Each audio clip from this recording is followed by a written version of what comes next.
armed robbery and 1 warrant for felony murder. In a shocking turn of events, the lives of these teenage killers are about to change forever. Welcome to a gripping story of remorse, redemption, and the harsh reality of facing the consequences. It is the chilling tale of when young individuals finally face the inevitable: jail time. Can you envision the overwhelming surge of emotions engulfing you when you stand before a judge and receive a life sentence for your crimes? It becomes even more distressing to imagine this happening during your teenage years, as you come to terms with the fact that your entire future is being forfeited due to your mistakes. How would you respond to such a situation? For numerous individuals, contemplating this tragedy is too painful, yet it has occurred in the past. The following narratives recount the experiences of 3 young teenage murderers with astonishing reactions upon receiving life sentences.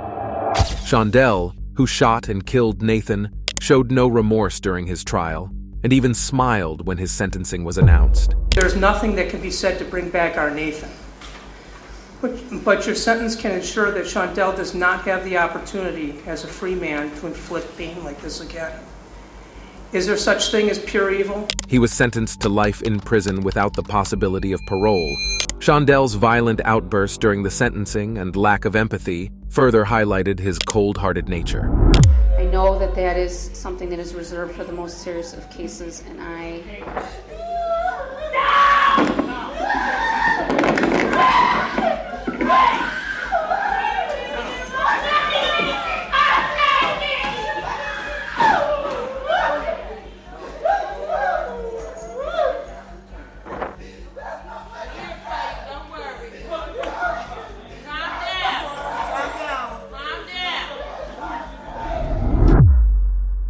In another case, Dante Wright admitted to killing Jordan during a robbery.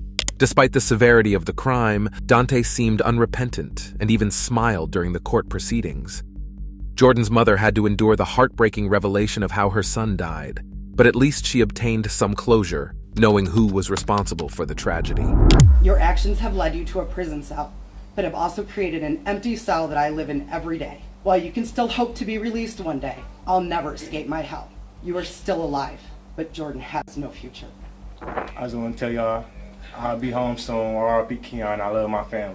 You know, I have never in 23 years approximately ever not accepted a sentence agreement between the parties because it's bargained for, sentenced by the parties. But watching you sit there, smile and laugh and shake your head like this was no big deal, I'm very tempted to just say, I'm not going to accept this sentence agreement. We'll go to trial. And if you're convicted of felony murder, you'll go to prison for the rest of your life. That means you'll die there.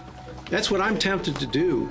Both cases caused shock and sorrow in their communities, as these young teenagers lacked compassion and a disregard for human life.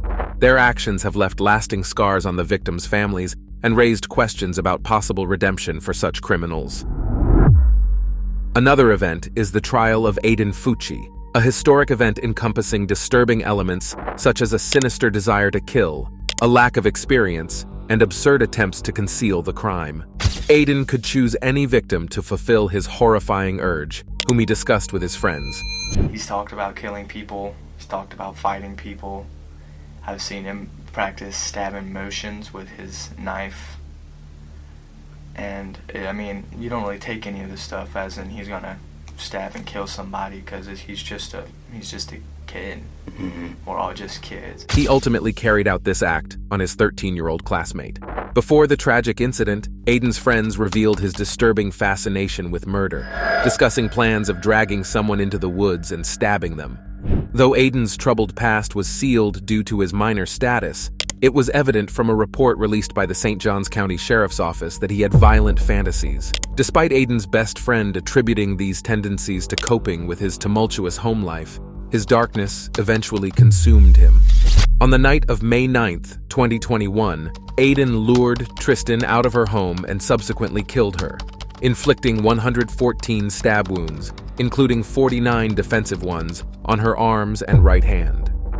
Aiden's gruesome actions were further highlighted by his disturbing behavior after the incident, including taking a selfie in a police car and chilling social media posts.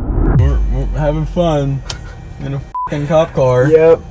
Tristan. What's up, guys? Tristan, if you fucking walk out the damn... When you see this in a month... The evidence against Aiden was substantial, including video footage, phone records, and interviews, which led to his arrest and initial charge of second-degree murder.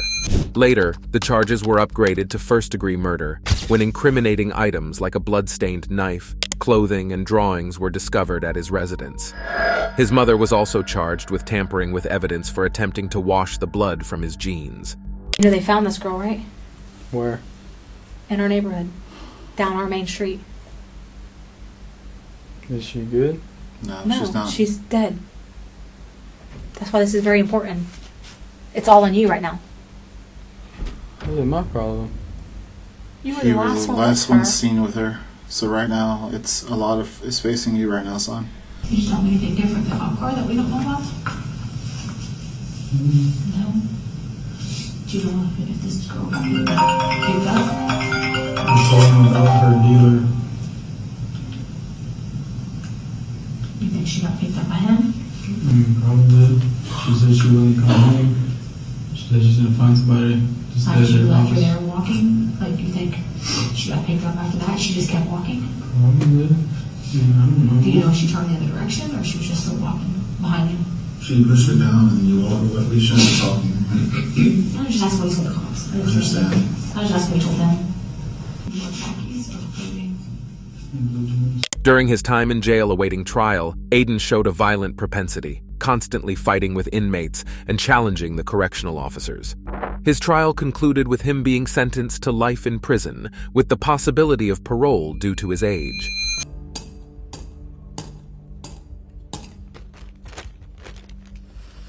This jar now holds 114 stones, one for each of the 114 stab wounds that my sister had to endure. The duty of this court today is to determine and weigh all the factors in this case, to decide the just sentence for the crimes Aiden Fucci committed, with retribution and potential rehabilitation sadly being considered. The only justifiable sentence in this case is a full life sentence. If it were possible, I would plead the court to give a harsher sentence than life. But in the light of the current state of the law, I can only hope that he will be given the maximum sentence. I add this stone for the hope and belief I had in people being good that died the day that Aiden Fucci murdered my sister. Mr. Fucci, having entered a plea of guilty to the crime of first-degree murder, I adjudicate you guilty of the premeditated first-degree murder of Tristan Bailey. I sentence you to life in prison. Because of your age, you are eligible for review of the sentence. The judge found Aiden guilty of premeditated first-degree murder and sentenced him to life in prison.